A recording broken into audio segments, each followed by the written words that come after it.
Assalamualaikum warahmatullahi wabarakatuh. Innal hamdalillah nahmaduhu wa nasta'inuhu wa nastaghfiruh wa na'udzu billahi min shururi anfusina wa min sayyiati a'malina. Man yahdihillahu fala mudilla lahu wa man yudlil fala hadiya lahu. Asyhadu an la ilaha illallah wahdahu la syarika lahu wa asyhadu anna Muhammadan abduhu wa rasuluh. Allahumma salli wa sallim ala nabiyyina Muhammadin wa ala alihi wa sahbihi wa man tabi'ahum bi ihsani ila yaumiddin. Ba'd. Ikhwatul man rahmat Allah Subhanahu wa taala, puji dan syukur kita Allah Subhanahu wa taala yang telah memberikan limpahan rahmat, maghfirah, kenikmatan-kenikmatannya kepada kita semua, baik nikmat keimanan, keislaman, kesehatan, kekuatan, serta nikmat-nikmat yang lainnya, sehingga alhamdulillah Allah Subhanahu wa taala terus berikan kesempatan dan kemudahan bagi kita semua dalam rangka mendekatkan diri kita kepada Allah Subhanahu wa taala dengan bermajelis ilmu, di mana Rasulullah Shallallahu Alaihi Wasallam telah bersabda, "Idza marartum bi riyadil jannah farta'u." Apabila kalian melewati taman-taman surga, maka menetaplah kalian di tempat tersebut, yaitu tempat yang dipenuhi dengan rahmat Allah, keridhaan dan pahala yang besar dari sisi Allah Subhanahu wa taala. Ya, lalu kemudian para sahabat pun bertanya kepada Rasulullah, "Wa ma riyadul jannah?" Ya Rasulullah, apa itu taman-taman surga? Nah, lalu kemudian beliau pun bersabda, "Hilaqud dzikr," yaitu majelis yang selalu mengingatkan kita kepada Allah Subhanahu wa taala, yaitu majelis ilmu. Namun sayangnya kita katakan, ya, majelis ilmu yang dipenuhi dengan rahmat Allah, dengan ampunan dan pahala yang besar ini menjadi tempat yang paling ditakuti oleh kaum muslimin. Benar Pak? Pak? Benar tidak Pak? Benar? Benar. Ya, langsung kabur semua orang gitu. Nah, ya kalaupun nanti datang baru 10 menit udah mau tidur aja bawahnya.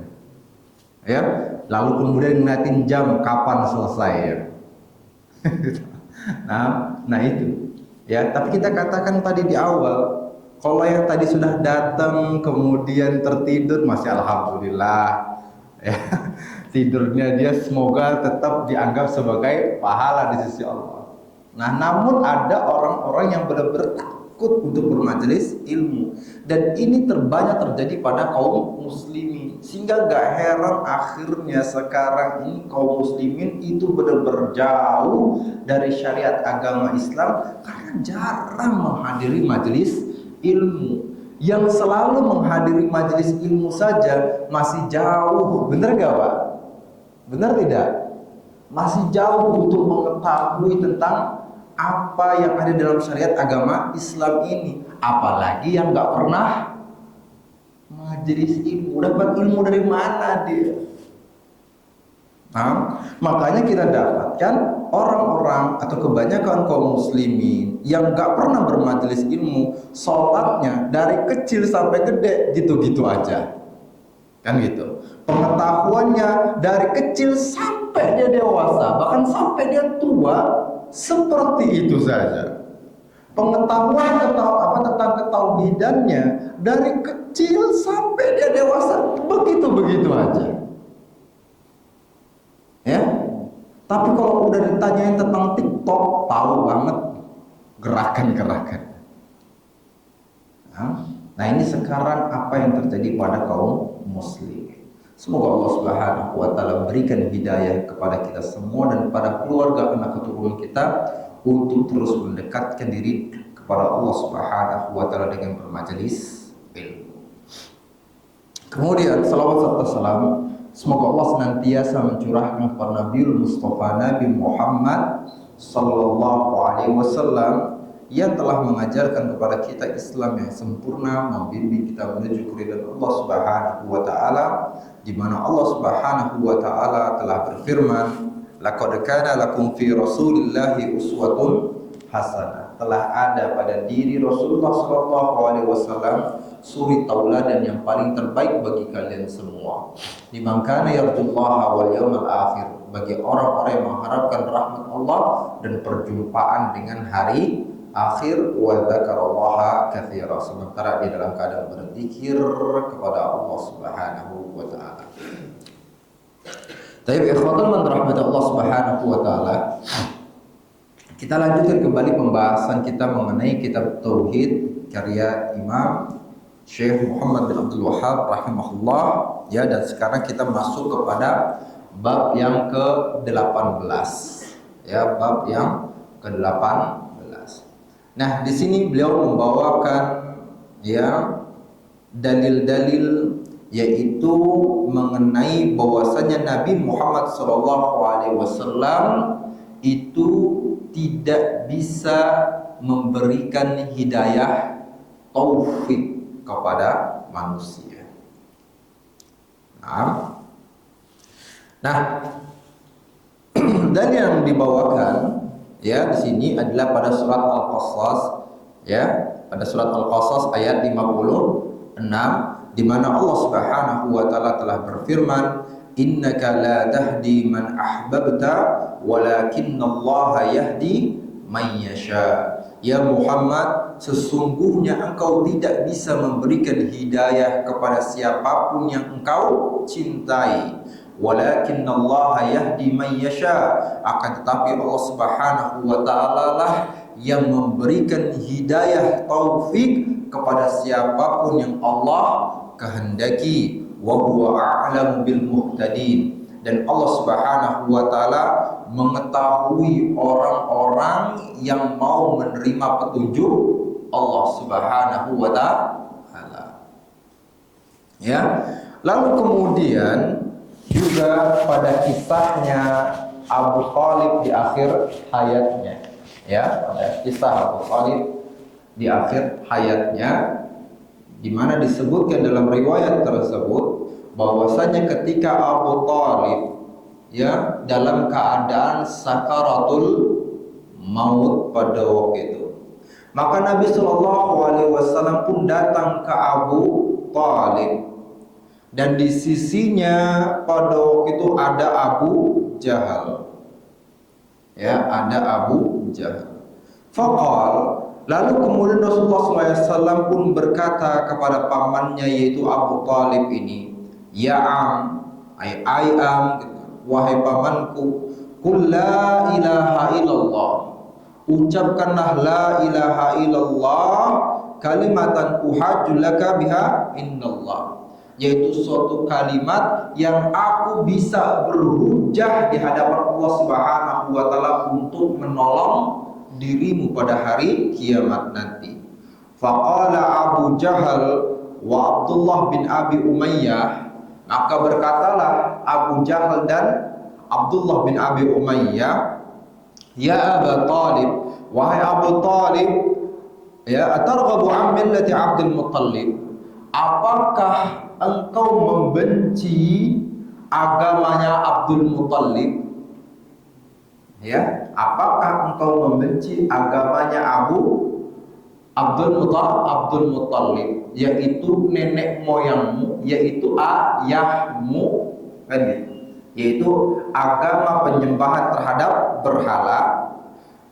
Lalu kemudian akhirnya sampai akhir terus Rasulullah mengajak, ada Abu Jahal dan Abdullah bin Umayyah yang selalu mengatakan terus seperti tadi itu, wahai Abu Thalib, apakah engkau membenci agama Abdul Muttalib? Dan akhirnya sampai akhirnya Abu Thalib tetap tidak mengatakan la ilaha illallah. Artinya, ya, Abu Thalib mati dalam keadaan kafir.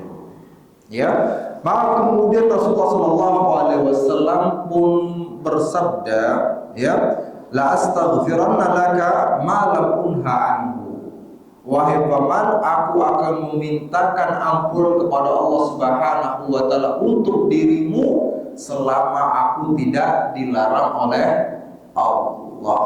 Kan gitu. Maka turunlah ayat Allah Subhanahu wa taala ya yang menegur Nabi Muhammad, maka lin nabi walladzina amanu ayastaghfiru lil musyrikin walau kanu ulil qurba.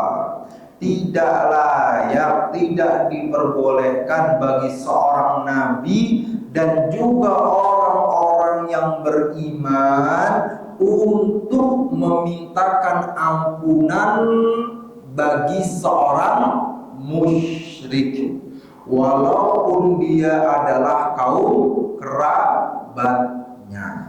Apakah itu orang tuanya, apakah itu anaknya, apakah itu saudaranya, selama mereka pada waktu itu mati dalam keadaan kafir, gak boleh memintakan ampunan untuk mereka. Ya, akhirnya maka kemudian turunlah ya selanjutnya firman Allah Subhanahu wa taala yang berkenaan dengan bahwasanya Nabi Muhammad tidak bisa memberikan hidayah kepada pamannya sendiri tadi yang benar-benar beliau sayangi, yaitu innaka la tahdi man ahbabta walakinallaha yahdi man yasha. Ya Muhammad, sesungguhnya engkau tidak bisa memberikan hidayah kepada orang-orang yang engkau cintai, yang engkau sayangi. Walakinallaha yahdi man yasha. Akan tetapi Allah Subhanahu wa taala memberikan hidayah kepada orang-orang yang dikehendaki oleh Allah. Pak, udah mulai ngantuk? Sudah mulai ngantuk? Ya, udah mulai ngantuk, nggak ada air putih, nggak ada makanan, ya, nambah lah ngantuk-ngantuk ya Pak ya. Kalau saya ngantuk pas ada air putih Pak, Masya Allah, seger lagi. Nah, bismillah.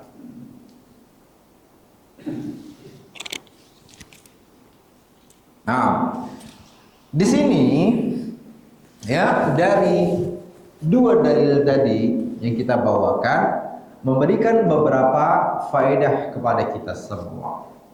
Ya, faedah yang pertama tentunya ya telah kita tadi sudah kita isyaratkan, yaitu hidayah berada di tangan Allah.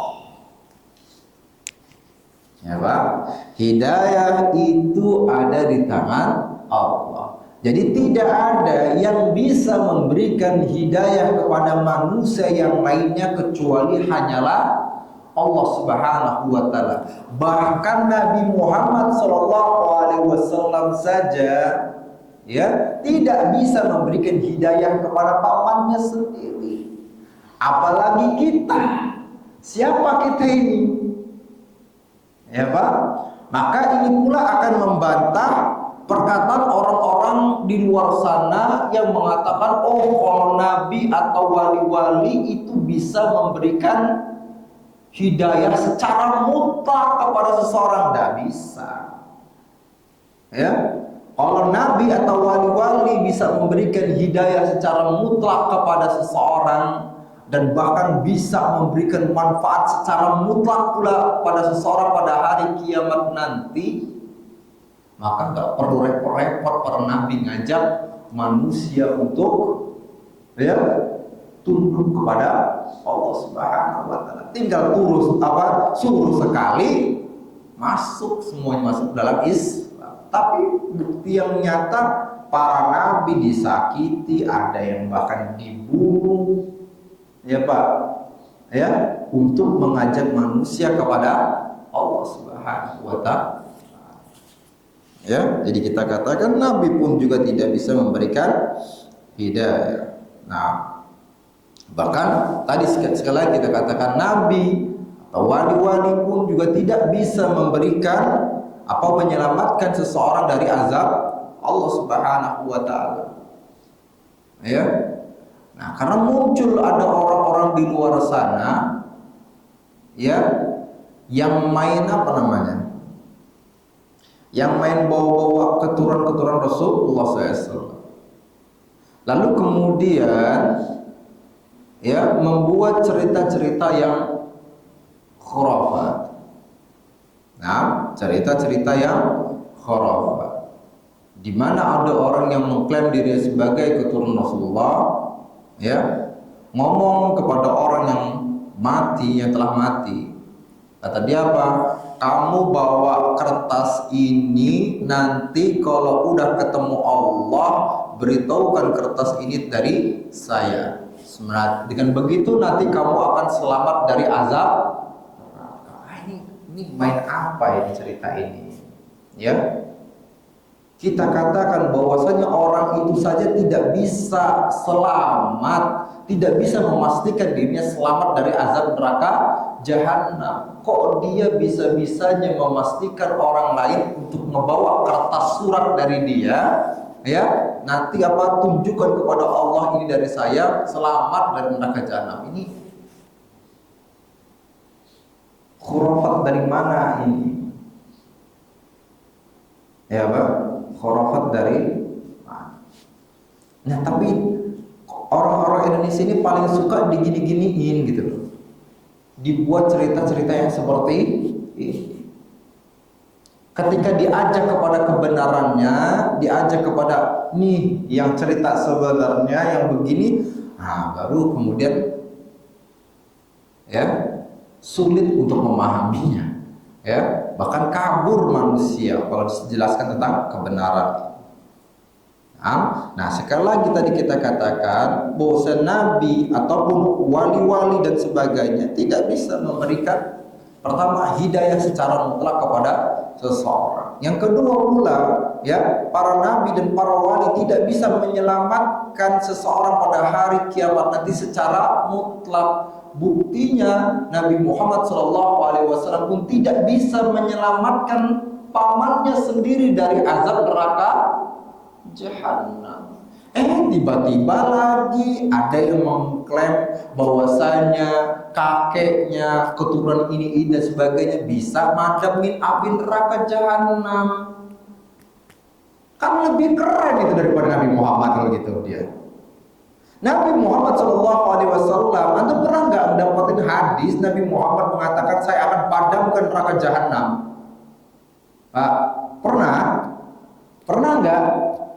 Gak pernah kan? Tapi kalau antum buka YouTube sekarang, antum cari seseorang yang bisa, kisah seseorang yang bisa memadamkan neraka jahanam, antum dapat, dan antum akan lihat siapa pelaku-pelakunya. Sama aja juga yang tadi-tadi juga gitu. Nah, manusia, maaf kita ngomongnya, ada orang-orang yang membuat cerita-cerita khurafat kayak gini. Maka kemudian kita lah yang tugasnya kemudian harus membersihkan dari kelakuan-kelakuan mereka. Ya, mereka tebar-tebaran tuh, khurafat-khurafat, takhayul-takhayul. Capek akhirnya apa? Kita lagi yang harus membersihkan cerita-cerita tersebut dari umat. Tapi sekali lagi, umat gitu, manusia kalau mau yang seperti ini kabur mereka semua. Maunya kalau majelis ilmunya ketawa-tawa dari awal sampai akhir, walaupun di dalamnya nggak ada sama sekali ilmu. Ya, awal dari akhir semuanya kayak stand up komedi, baru senang semua itu. Ya, kalau semuanya bersih, tidur 10 menit udah khusyuk semua ya. Tak. Berat. Ya, Pak. Nah, ini kita katakan berkaitan dengan hidayah, ya, berkaitan dengan. Lalu kemudian berkaitan juga dengan macam-macam hidayah, ya, macam-macam hidayah.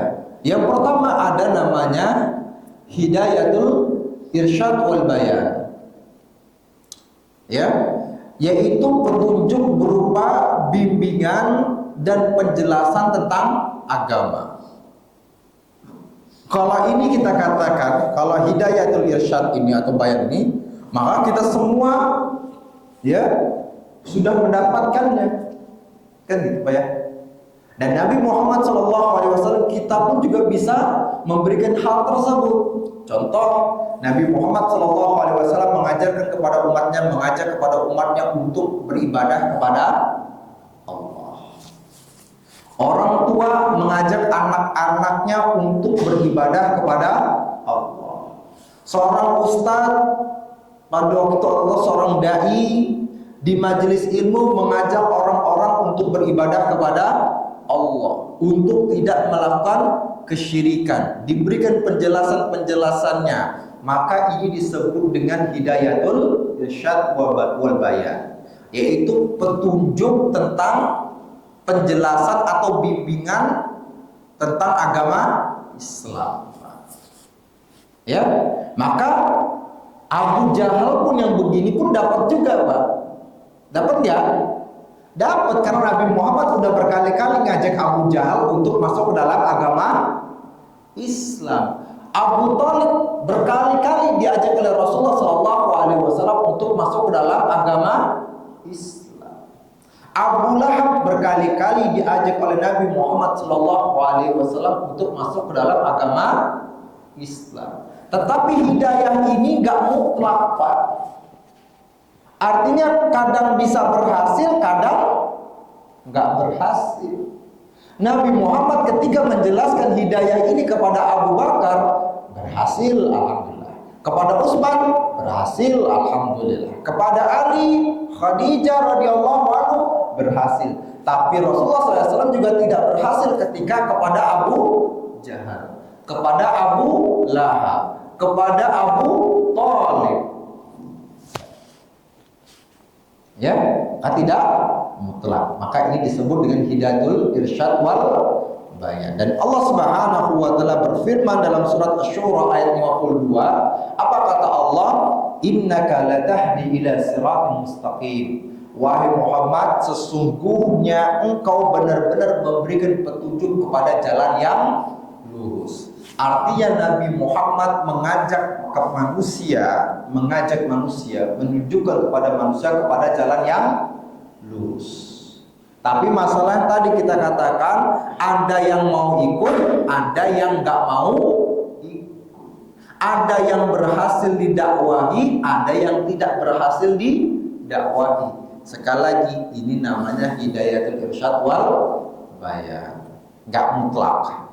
Nah, baru kemudian yang benar-benar mutlak, dan ini adalah hak prerogatif Allah Subhanahu wa taala, yaitu hidayatul taufiq. Ya, yaitu kalau kita sebutnya ilham dari Allah Subhanahu wa taala.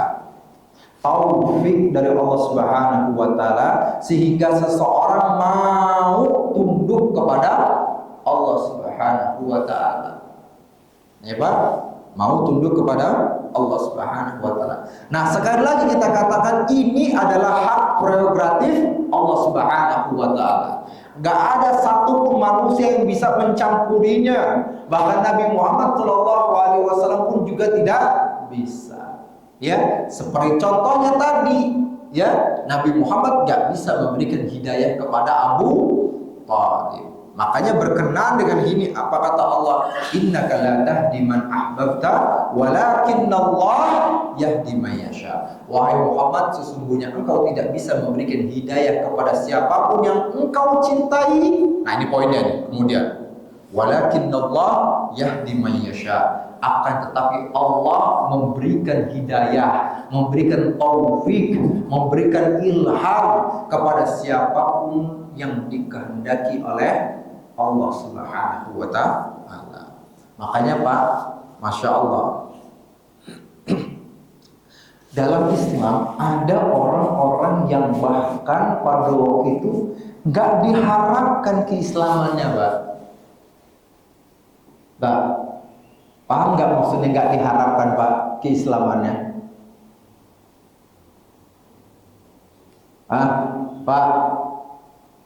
Pak, udah kebangun? Dah, ya. Ternyata, ya, di dalam dunia Islam ada orang-orang yang masuk Islam yang padahal tadinya tidak bisa diharapkan keislamannya. Pak, maksudnya tidak bisa diharapkan keislamannya. Hah? Pak, orang-orang menganggap mustahil dia masuk ke dalam agama Islam. Siapa contohnya, Pak? Ini supaya saya tanya kayak ini supaya bangun semua, Pak. Hah? Siapa? Pak? Umar bin Khattab, Pak. Ya? Saya yakin antum tahu semua nama Umar bin Khattab dan antum tahu siapa itu Umar bin Khattab. Ya? Orang yang terbaik nomor berapa? Nomor 3 lah kalau itu setelah Nabi Muhammad SAW, ya. Orang nomor 3 terbaik dalam dunia Islam, yaitu setelah Nabi Muhammad, Abu Bakar, kemudian Umar. Ternyata Umar ini adalah orang yang tidak diharapkan keislamannya. Orang-orang menganggap mustahil Umar ini masuk dalam agama Islam. Mustahil, Pak. Karena antum tahu Umar bin Khattab ini bukan seperti Abu Bakar. Abu Bakar dari awal keislaman ketika Rasulullah ngajak Abu Bakar langsung pada waktu Abu Bakar masuk ke dalam agama Islam. Tapi Umar bin Khattab enggak. Beliau termasuk orang-orang yang menyakiti kaum muslimin di awal-awal bersama dengan Abu Jahal. Ya, termasuk pada itu yang yang permusuhannya begitu besar kepada kaum muslimin. Dan kita tahu bahkan sebelum Umar masuk ke dalam agama Islam, Umar pun pada waktu itu ingin membunuh Rasulullah SAW dan benar-benar sudah bertekad 100% membunuh Rasulullah SAW, sehingga akhirnya pada waktu itu berubah 180 derajat di hari itu pula. Di hari itu yang Umar pada waktu membuluskan pedangnya ingin membunuh Rasulullah SAW, namun kemudian Allah berikan hidayah kepada Umar bin Khattab. Di hari itu pula akhirnya Umar pun juga masuk ke dalam agama Islam, Pak. Ya, Umar, Pak, yang pada waktu itu dikatakan oleh salah seorang sahabat ketika mereka mau hijrah. Ketika mau hijrah, Pak, ada seorang wanita yang membawa anaknya turun dari gurun pasir itu, Pak. Yang pada waktu itu yang berjaga di wilayah Mekah adalah Umar bin Khattab, pada waktu itu masih dalam keadaan musyrik. Tiba-tiba wanita tersebut ketemu dengan Umar. Wanita ini sudah berpikir, udah kelar, ditangkap, disiksa oleh Umar bin Khattab. Tapi yang terjadi ketika Umar melihat wanita ini dibiarkan begitu saja, akhirnya wanita itu untuk berhijrah. Sehingga wanita ini ya ketika bertemu dengan pasangannya, ketemu dengan kaum muslimin yang lainnya yang menunggu dirinya, pada waktu dia katakan kepada mereka, aku merasa bahwasanya Umar ini akan masuk ke dalam agama Islam. Tadi saya ketemu dengan Umar, tapi dia membiarkan saya begitu saja untuk pergi hijrah seperti ini. Saya merasa Umar ini akan masuk ke dalam agama Islam. Tapi apa jawab suaminya? Apa jawab suaminya? Tidak. Mustahil Umar akan masuk ke dalam agama Islam sebelum untanya Al-Khattab, yaitu unta ayahnya, masuk ke dalam agama Islam terlebih dahulu. Paham sampai sini, Pak? Pak, paham sampai sini, Pak? Bisa nggak unta masuk Islam? Pak, unta ngucapin syahadat bisa nggak, Pak? Kan gitu. Tuh, waktu itu sahabat saking rasa mustahil Umar masuk ke dalam agama Islam. Tapi sekali lagi itulah hidayah taufik.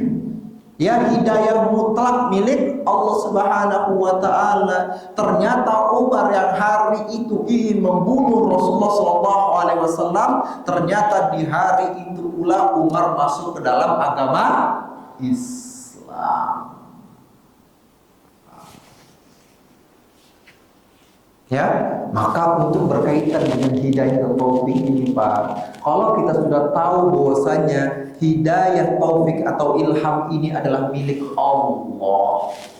Saya bertanya kepada antum, siapa di siapa di antara antum yang terus menerus bahkan setiap harinya memohon kepada Allah Subhanahu wa taala agar anak-anak, agar dirinya, pasangannya dan juga anak-anak keturunannya mendapatkan hidayah dari Allah? Hah? Hah? Pak, kalau kita sudah tahu nih sekarang ternyata hidayah itu taufik itu milik Allah, maka jangan pernah berhenti Pak untuk berdoa kepada Allah agar anak-anak keturunan kita, pasangan kita diberikan perlindungan, bimbingan, petunjuk, hidayah dari Allah. Karena maaf ngomongnya di masa sekarang ini fitnah Pak, keburukan-keburukan, kemaksiatan tersebar di mana-mana. Anak-anak gak perlu harus keluar dari rumahnya untuk mendapatkan keburukan tersebut. Anak-anak gak perlu harus bergaul dengan orang-orang yang buruk-buruk untuk mendapatkan keburukan. Tetapi dia stay di rumahnya saja, sudah keburukan tersebut datang kepada dirinya lewat HP-nya, lewat televisinya. Maka gimana lagi penjagaan antum yang bisa antum berikan kepada mereka?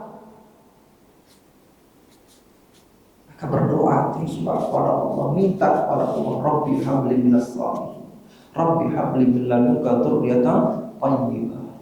Mohon kepada Allah diberikan keturunan yang baik, penjagaan yang baik kepada anak-anaknya.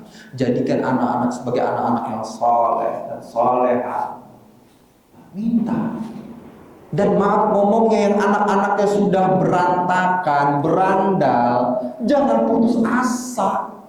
Ustaz capek, saya udah masih nasihatin berkali-kali, bertahun-tahun, tetap aja berandal tuh anak tersebut. Kan gitu. Udah gak ada harapan untuk dapat hidayah, gak ada harapan dia menjadi soleh. Siapa ini?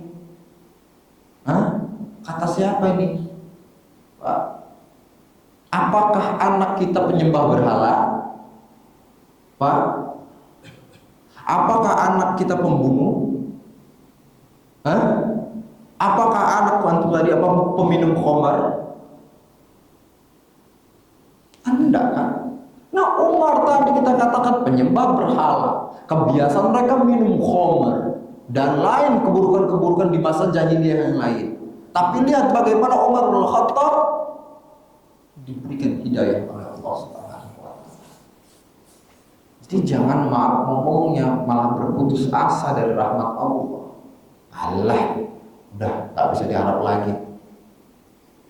Ya bisa Pak. Mohon terus kepada Allah. Ya. Nah, ini kita katakan berkaitan dengan hidayatul taufik, ya Pak ya. Hidayah taufik. Jelas sampai sini Pak ya? Jelas? Nah, itu macam-macam hidayah.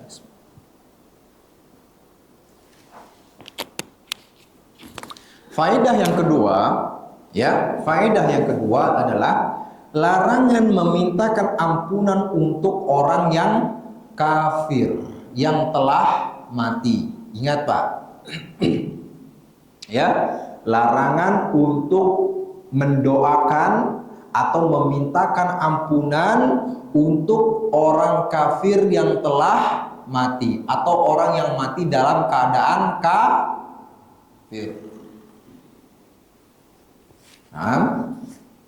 Nah, jadi jangan deh maaf ngomongnya, ya. Pas ketika diumumkan, ada si fulan, ya, orang kafir yang meninggal pada itu yang mati, lalu kemudian yuk kita doakan Allahumma firlahu warham. Enggak, Pak, ya, tidak diperbolehkan. Walaupun itu siapa tadi, kaum kerabatnya, walaupun itu orang tuanya, walaupun itu pamannya, bahkan walaupun itu anaknya, tidak bisa Pak. Ya, siapa Pak ya, dalam Islam, dalam dunia Islam, ya, yang orang tuanya mati dalam keadaan kafir, yang kemudian tidak bisa berbuat apa-apa. Seorang Nabi Ibrahim. Kan gitu. Nabi Ibrahim, ya, orang tuanya, ayahnya meninggal dalam keadaan kafir. Sama pada waktu itu memintakan ampunan kepada Allah selama belum dilarang. Maka kemudian setelah jelas bahwasanya orang tuanya itu meninggal dalam keadaan kafir dan itu pun dilarang oleh Allah Subhanahu wa taala, berhenti Nabi Ibrahim untuk mendoakan orang tuanya. Siapa kemudian nabi yang anaknya, Pak, saya nyebutnya nabi, bukan lagi orang biasa, nabi yang kemudian anaknya meninggal dalam keadaan kafir pula. Nabi siapa? Nabi Nuh alaihissalam. Yang kemudian Nabi Nuh meminta kepada Allah Subhanahu wa taala untuk kebaikan anaknya, tapi dilarang oleh Allah Subhanahu wa taala. Nah, kemudian terjadi pula pada Nabi Muhammad sallallahu alaihi wasallam, pamannya. Maka Allah larang, diturunkan kemudian tadi firman Allah, maka lin nabiy wal ladina amanu ayastaghfiru lil musyrikin walau kanu ulil qurba. Gak boleh bagi seorang nabi dan juga orang-orang yang beriman untuk memintakan ampunan kepada Allah atas orang-orang musyrik walaupun itu adalah kaum kerabat. Ini enggak mentang-mentang datang besek didoain, ya Pak, mentang-mentang datang besek, yang datang besek nih, ya, makanan-makanan didoain, ya. Ketika diajarkan seperti ini, ngomongnya, wah masa nggak mau didoain, nggak boleh didoain. Kita katakan ngedoain bagus, kan gitu.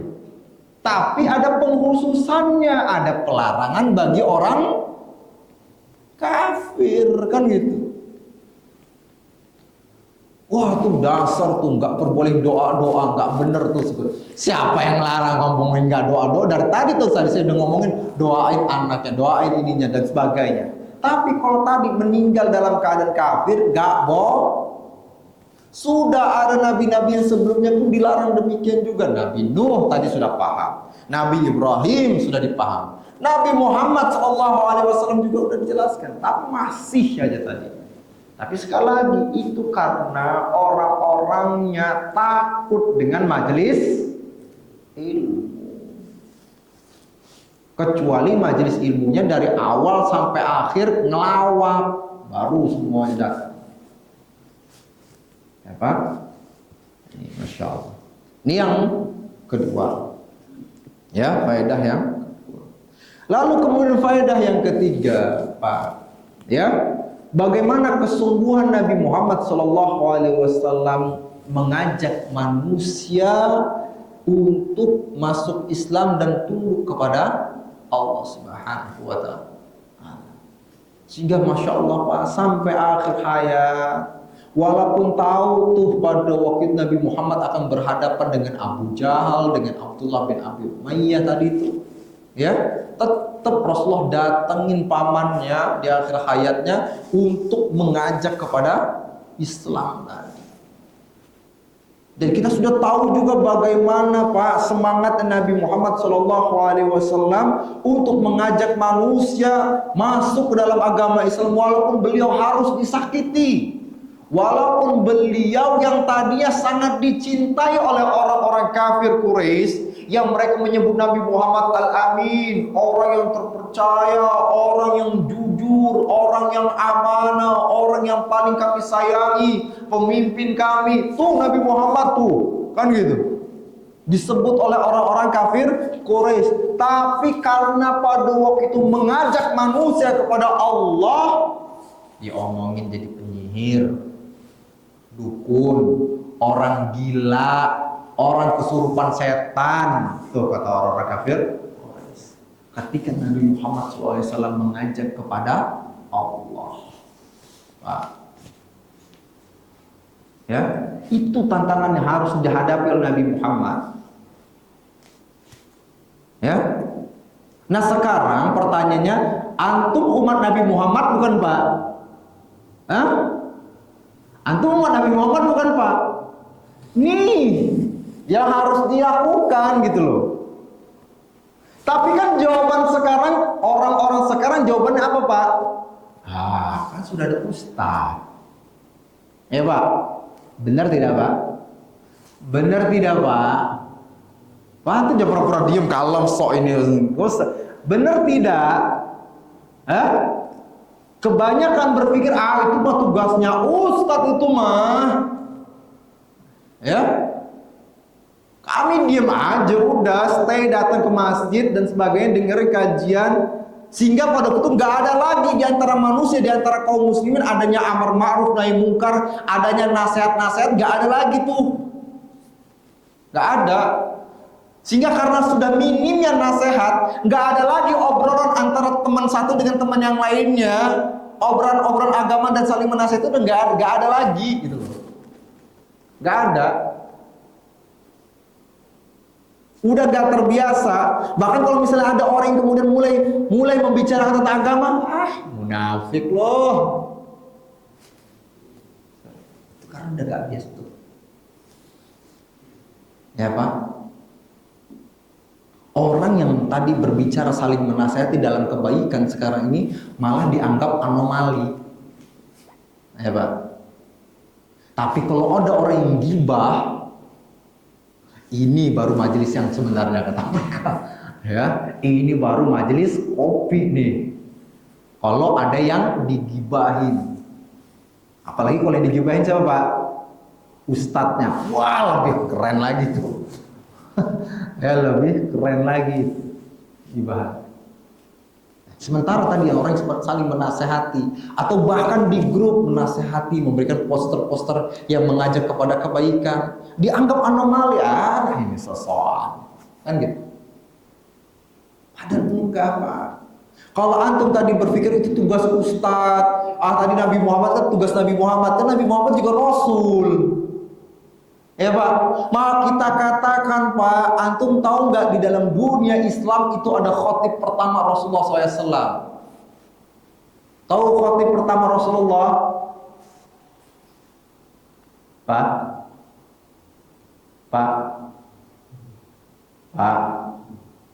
pernah dengar ada khotib pertama Rasulullah?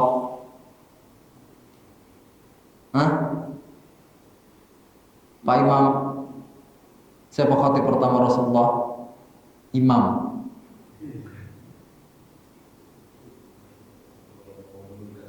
Enggak. Khatib langsung berbicara di depan manusia. Nah, kalau tadi antum berpikir, itu tugasnya Rasul, tugasnya Ustadz aja. Kalau saya, enggak, stay aja. Ya Pak. Pertanyaan saya sekarang ini Pak, pertanyaan gitu. Kalau tadi sudah khatibnya kejawab nggak Pak? Khatib pertama Rasulullah dalam dunia Islam. Nah, oke. Jadi saya tadi nanyain tadi, antum umat Nabi Muhammad kan? Antum jawab, iya umat Nabi Muhammad. Kan gitu. Yang kedua saya tanya, antum tadi tahu nggak khatib pertama Rasulullah? Nggak tahu. Oke. Yang ketiga Pak, apa andil antum dalam dunia Islam sekarang ini? Pak, apa andil kita dalam dunia Islam? Apa?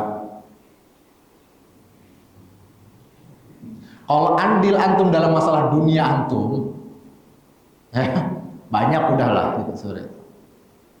Tapi sekarang pertanyaannya dalam dunia Islam, apa andil kita?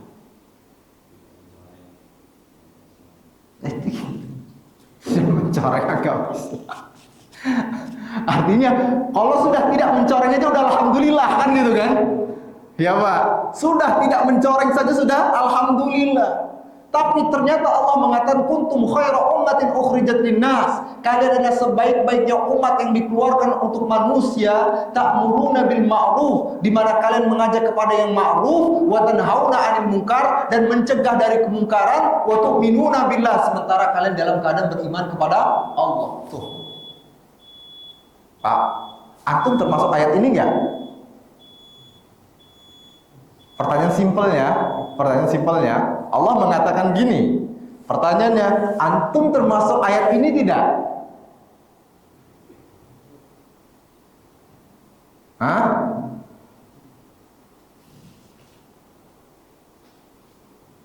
Masya Allah. Ya, maka sekarang selanjutnya kita jawab Pak dengan orang-orang yang mengatakan itu tadi tugasnya Ustadz, itu tugasnya Rasul dan sebagainya. Udah mereka saja. Maka kita katakan Abu Bakar itu adalah khatib pertama Rasulullah SAW. Dan Abu Bakar pada waktu itu belum memiliki keilmuan yang banyak, belum, karena awal-awal masuk Islam. Disebutkan pada waktu itu Pak, kaum muslimin baru berjumlah 38 orang, kata Aisyah. Aisyah menceritakan. Ya, kata Aisyah radhiyallahu anha, kaum muslimin pada waktu berjumlahnya 38 orang, masih sedikit. Nah, kemudian pada waktu Abu Bakar mengusulkan kepada Rasulullah, ya Rasulullah, kita jangan sembunyi-sembunyi ya Rasulullah, kita tampakkan agama Islam kepada manusia. Tuh Pak, kata Abu Bakar. Lalu apa jawab Rasulullah? Ya Abu Bakar, inna qalil. Wahai Abu Bakar, kita masih sedikit. Bahaya banget nih, kan gitu maksudnya ya. Kita masih sedikit, bahaya banget. Kita tampakkan Islam, wah bahaya nih. Tapi terus pada itu Abu Bakar menyarankan kepada Rasulullah, ya Rasulullah, kita perlihatkan kepada manusia tentang Islam ini. Dan akhirnya apa? Setelah berkali-kali diusulkan oleh Abu Bakar, maka kemudian diiyakan oleh Rasulullah SAW. Maka pada waktu itu Pak, ya, Abu Bakar berdiri Pak di depan Ka'bah, di hadapannya orang-orang kafir Quraisy. Sementara Rasulullah SAW duduk di samping Abu Bakar. Lalu kemudian kaum muslimin yang tadi 38 orang nyebar-nyebar Pak. Ya, nyebar-nyebar di pojok-pojokan masjid dan sebagiannya ada yang kumpul dengan keluarga-keluarga besar mereka. Abu Bakar Pak tadi berdiri di seluruh hadapan orang-orang kafir Quraisy, lalu kemudian beliau pun langsung menyuruh orang-orang kafir Quraisy tadi untuk masuk ke dalam agama Islam dan untuk tunduk kepada Allah serta tadi ya tunduk pula atau taat kepada Rasulullah SAW. Ini aja Pak, gak ngomongin ayo puasa, ayo gini, ayo zakat, enggak. Cuma ngajak pada manusia Pak, yuk kita bertauhid kepada Allah dan taat kepada Rasulullah. Cuma itu. Jadi perlu nggak antum ilmu yang banyak untuk seperti ini Pak? Untuk menasehati, bahasanya untuk menasehati orang, yuk kita sholat yuk kita gini. Perlu pakai dalil nggak Pak? Dan yang antum ajak pula siapa? Keluarga antum pula. Perlu nggak antum ngomong pada anak antum, qul ya ayyuhal kafirun la a'budu? Kan enggak kan? Enggak, udah cukup ajak sholat. Sebagaimana Abu Bakar tadi mengajak orang-orang untuk kembali pada Allah. Pak, seketika Pak mendengar hal tersebut, seluruh orang-orang kafir Quraisy tadi langsung nyerbu Abu Bakar. Kaum muslimin pun yang tadi yang ada di pojok-pojok tadi tuh dikejar juga sama orang-orang kafir Quraisy. Jadi ada yang seperti dipukul, ada yang tangkap dan sebagainya, tapi mereka bisa melarikan diri. Semua orang terpusat kepada siapa? Kepada Abu Bakar, Pak. Ya, semuanya berpusat kepada Abu Bakar. Lalu kenapa mereka mukul Abu Bakar, meroyok Abu Bakar? Lalu kemudian datanglah salah seorang, saya lupa namanya, ya, bin siapa pokoknya. Salah seorang kafir Quraisy petinggi kafir Quraisy. Lalu kemudian pada waktu itu menduduki perutnya Abu Bakar, lalu kemudian dia ambil sendalnya, bukan sendal swallow, bukan Pak, ya, sendal yang bertingkat dua gitu Pak, zaman dulu Pak ya, yang ada karetnya, ada pula batang kayu kan sebenarnya. Dihantam terus menerus ke wajah Abu sampai terpingsan pada waktu Abu Bakar, dan bahkan dikatakan sudah nggak bisa lagi dibedakan mana hidungnya mana wajahnya. Dihajar sampai akhirnya datang Bani Taim, yaitu Bani siapa? Apa kabilahnya Abu Bakar, yang lalu kemudian memisahkan hal tersebut, dan bahkan mereka pada waktu menyangka bahwasanya Abu Bakar telah wafat. Mereka gotong tuh Abu Bakar pakai kain, Pak, pada itu mereka bawa ke rumahnya Abu Bakar, lalu kemudian orang-orang Bani Taim ini datang lagi ke Ka'bah. Mereka pun mengatakan pada waktu itu, dan mereka sudah memastikan Abu Bakar meninggal kayaknya. Kan gitu. Mereka katakan, kalau seandainya Abu Bakar itu meninggal, wafat, maka si fulan itu pun juga harus mati. Darah dibalas dengan balik lagi mereka ke Abu Bakar. Ya, mereka pastikan tunggu stay mereka di rumah Abu Bakar. Ya, sambil mereka ngajak bicara Abu Bakar, lalu kemudian Pak, pada waktu itu, ya, setelah mereka berpikir kelar nih, wafat. Tiba-tiba Abu Bakar siuman dari pingsannya, Pak, tahu apa yang diucapkan oleh Abu Bakar?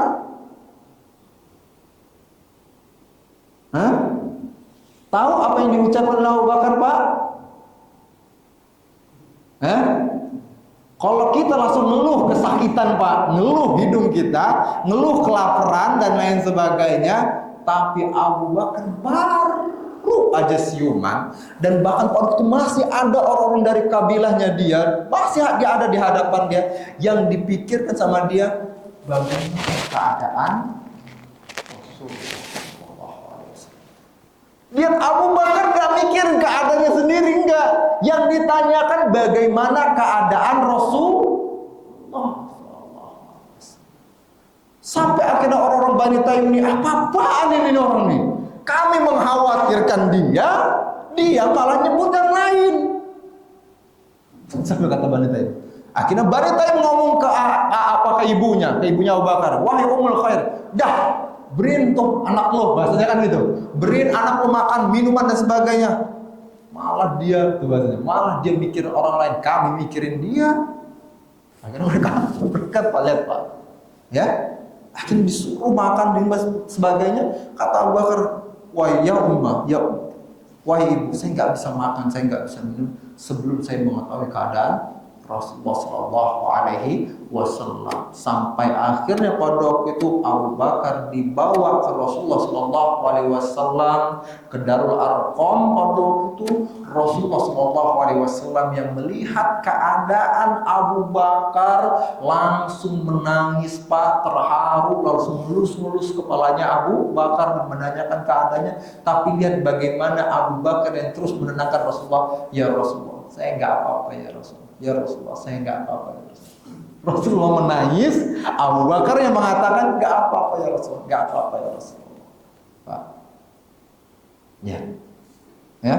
Lalu kemudian pada waktu itu Abu Bakar Pak, langsung Pak, ibunya dibawa, dikatakan Abu Bakar, saking semangatnya Abu Bakar, ya Rasulullah, ini ibuku ya Rasulullah.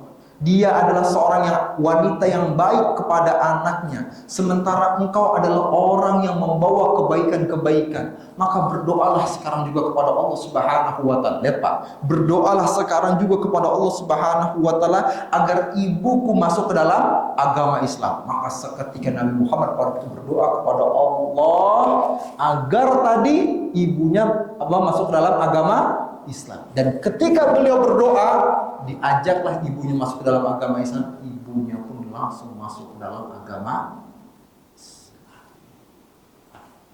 Itu hidayatul taufiq. Jadi artinya Nabi Muhammad pun minta dulu kepada Allah. Jelas Pak? Ya.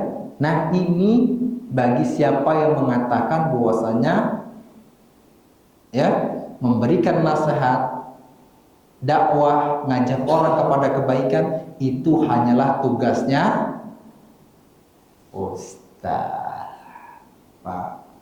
Ya, antum nggak perlu harus sampai patah dulu Pak hidung antum, enggak Pak, seperti Abu Bakar, nggak perlu. Artinya mudah bagi kita semua sekarang, tinggal taruh di status WhatsApp kita poster-poster kebaikan, di Facebook kita, di Instagram kita poster-poster kebaikan, ada grup-grup WhatsApp, datang waktu zuhur kirimin poster sholat, kelar. Tapi kenyataannya kan nggak pernah ngirimin kayak gitu. Yang ada stiker-stiker aneh, kan gitu. Ya, stiker-stiker yang ya sudahlah. Jelas di sini Pak. Ya, maka sekali lagi. Pertanyaan saya berkenaan dengan ayat tadi.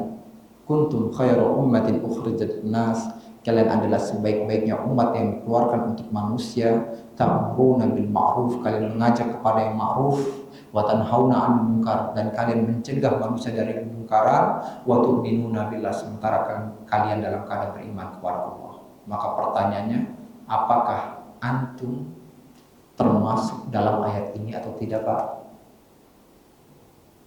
Nah, jawab sendiri. Nah, barakallahu fiikum. Ya, fadhil silakan Pak kalau ada yang mau bertanya sambil nunggu waktu sholat syuruknya.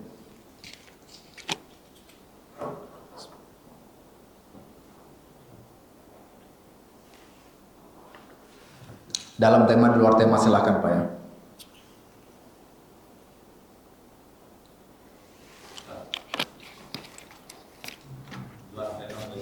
Iya, bisa disebutkan di luar tema, masya Allah.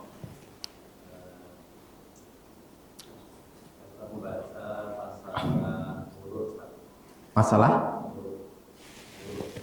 mur itu ada yang namanya murus, tidak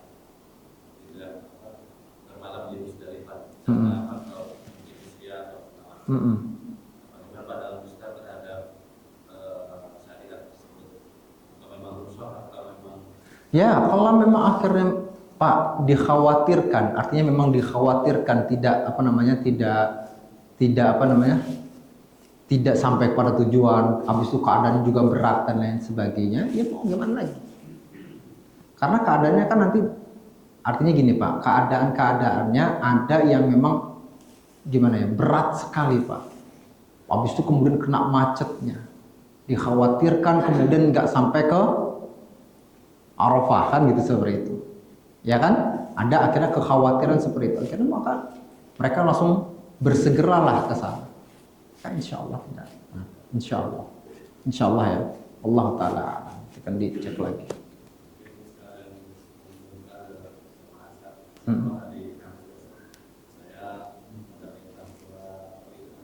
Masya Allah.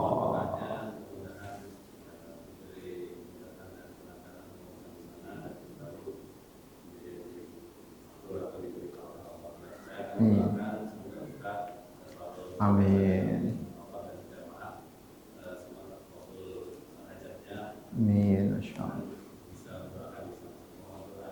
Ayah, amin. Pertama, yassarallahu warakum. Semoga dipermudah semuanya, ya, urusan-urusan antum semuanya, dan juga jangan lupa di sana Pak, terutama ketika di sana, ya, waktu Arafah dan sebagainya, doakan kami yang di sini, ya, terutama nama saya Pak. Yaumil akhir gampang kok, masya Allah. Sekali ngingetin antum dengan hari akhir juga, nah, masya Allah. Barakallahu fikum, masya Allah. Wajazakallahu khairan, masya Allah. Ya, ada lagi Pak? Pon, sampun ini pasti masuk. Berapa menit lagi nih Pak Imam? Bisa solo-solo? Atau ada bunyi titnya di sini belum? Belum. Ada lagi? Kalau nggak ada, tutup. Ya, sudah nggak ada ya Pak ya? Taib, semoga apa yang kita pelajari hari ini bermanfaat bagi kita semua. Kemudian catat Allah Subhanahu wa taala sebagai pahala yang besar di sisinya. Dan semoga Allah Subhanahu wa taala jadikan kita semua pribadi-pribadi yang beriman, bertakwa, yang senantiasa bertauhid kepada Allah Subhanahu wa taala. Dan semoga Allah Subhanahu wa taala benahi seluruh urusan kita, urusan anak-anak kita, urusan pasangan kita, keluarga kita, dan semoga Allah Subhanahu wa taala jadikan kita semua pribadi yang bertakwa. Allah Subhanahu wa taala kumpulkan kita semua dalam surga Firdaus A'la. Amin ya rabbal alamin. Mari kita tutup dan baca doa kafaratul majlis. Subhanakallahumma wa bihamdika asyhadu an la ilaha illa anta astaghfiruka wa atubu ilaik. Sekian. Assalamualaikum warahmatullahi wabarakatuh.